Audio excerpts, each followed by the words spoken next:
Halo cu, oke jadi di video kali ini gua bakal ngebahas seorang serial killer ya.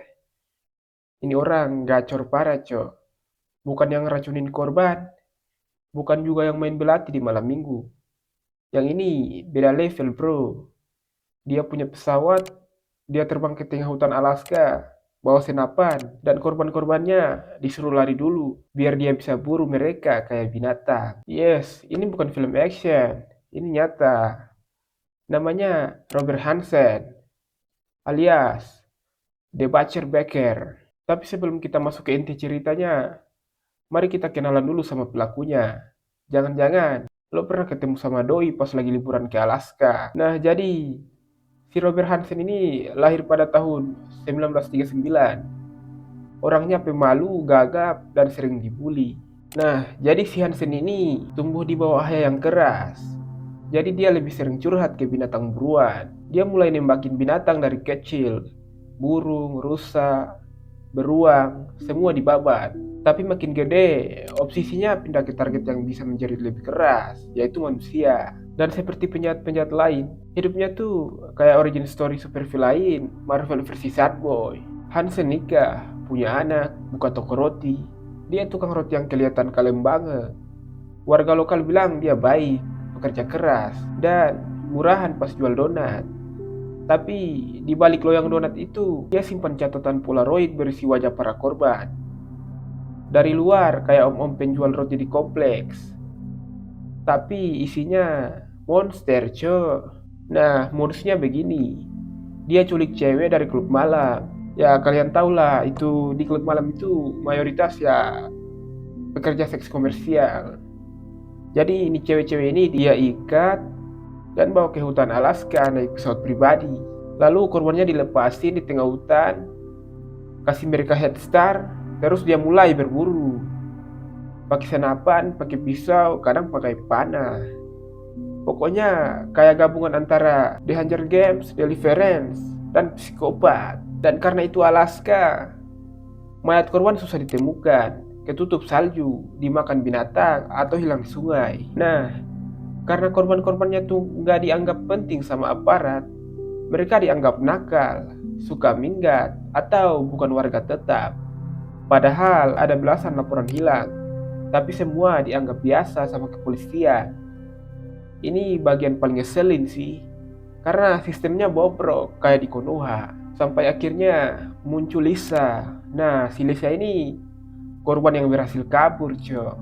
Dia lompat dari mobil, lari setengah telanjang ke jalan raya, terus teriak minta tolong.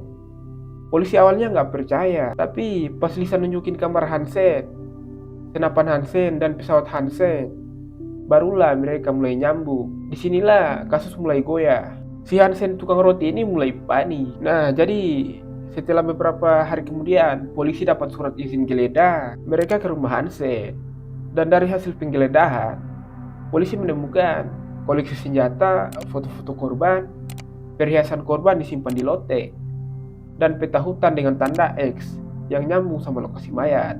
Bro, itu peta bukan buat harta karun, itu peta buat kuburan korban. Nah, jadi setelah penyelidikan, akhirnya Hansen mengaku udah bunuh 17 wanita. Tapi polisi yakin jumlahnya lebih dari itu. Ada 30 tanda X di peta, sebagian belum pernah ditemukan sampai sekarang. Dan ingat, dia bisa terbang, cok. Jadi, bisa aja ada korban yang dikubur jauh banget di ujung Alaska sana. Ini bukan sekedar pembunuhan, ini sistematis. Kayak dia ngelakuin hobi. Nah, jadi pada tahun 1984, Hansen dijatuhi hukuman 460 tahun penjara. Biar nggak bisa bebas meskipun ada 10 amnesti, 5 pengampunan, dan mukjizat dari langit. Ini udah pas banget hukumannya. Dan dia akhirnya meninggal di penjara tahun 2014. Tanpa penyesalan, tanpa permintaan maaf. Cuma ngaku dia suka perasaan berkuasa. Jadi, ini orang udah dihukum 461 tahun dan masih nggak nyesel, cuy. Ini orang benar-benar gacor. Nah, psikolog bilang dia punya inferiority complex, trauma masa kecil, dan dendam ke perempuan. Dia ngerasa direndahkan dan pengen mengontrol hidup orang lain. Ini orang sakit jiwa, cok. Tapi dia juga pintar sembunyi, dan itu yang bikin dia bahaya banget. Dan kalau bukan karena Lisa, bisa jadi dia masih ngelakuin itu sampai sekarang. Nah, cerita ini ngingetin kita satu hal. Monster nggak selalu pakai topeng. Kadang mereka pakai celemek, jual roti, dan punya pesawat pribadi. Nah, kalau lo hidup di Alaska tahun 80-an, hati-hati kalau diajak naik pesawat pribadi sama tukang roti. Bisa jadi tujuannya bukan piknik, tapi ke liang lahat. Kalau lo suka kisah kriminal gelap tapi santai kayak gini, jangan lupa like, subscribe, dan nyalain loncengnya.